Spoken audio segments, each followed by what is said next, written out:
if Muslim men and women were following the guidelines, they were in alignment with God's law of how what is the role of a Muslim husband and what is the role of a Muslim wife, we wouldn't even be having this discussion Right. because we wouldn't have a problem.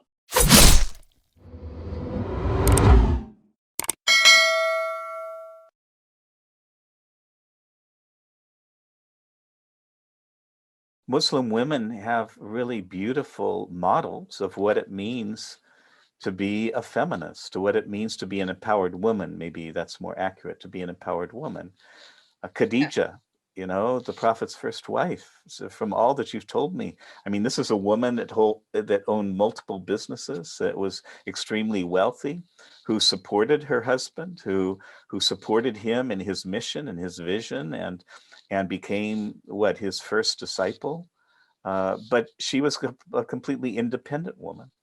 And then you've told me also that one of his other wives, after Khadija had passed, one of his other wives was an Islamic scholar that was actually participated Hazrat in, Aisha, yeah, yes. in defending the She uh, she she was, yeah, she okay. was a warrior, she was a teacher, she was a scholar, and women had very prominent roles throughout the Prophet's life and afterwards.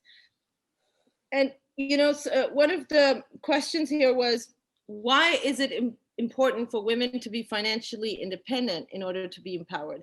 And this is one of my passions. Is I don't believe that the Eastern woman especially can be empowered without being financially independent. Why? Because, as I said, the pendulum is on this side right now. It has swung to one extreme. They are oppressed. They are, whenever there is an unfair distribution of power, in this case, when a woman gets when a girl is born, she's totally dependent on her father, typically, and that's fine. When she gets married, now she's totally dependent on the husband.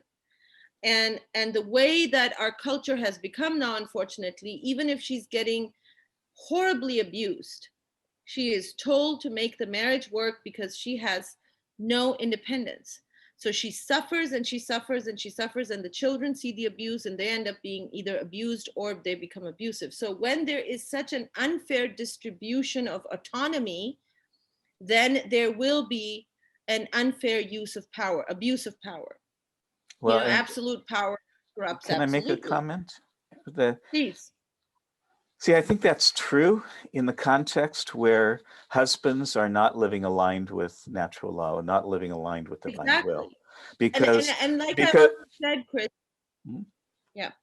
I just want to say Well, that there's nothing wrong with a woman being dependent on her husband if her husband is honoring, respecting her, is giving her the freedom to do the things that she wants, to giving her the freedom, who is supporting her in pursuing the things that are her passions and her goals. I mean, you could say, and I'm speaking personally here. You could say my wife is totally dependent on me she's an because empowered woman.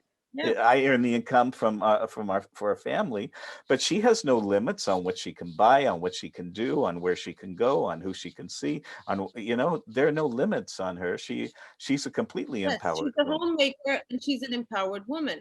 Yeah. Now, I did say that in the beginning, that if Muslim men and women were following the guidelines, they were in alignment with God's law of how what is the role of a Muslim husband and what is the role of a Muslim wife, we wouldn't even be having this discussion Right. because we wouldn't have a problem. We That's have right. a problem because we have shifted away from that. And those roles do need to be redefined so people can understand what it's all about. And I really believe firmly that that's why people are mostly unhappy, even in Pakistan. There's a lot of stress and depression and anxiety. It's when people are not in alignment with how That's right. nature intended us to be.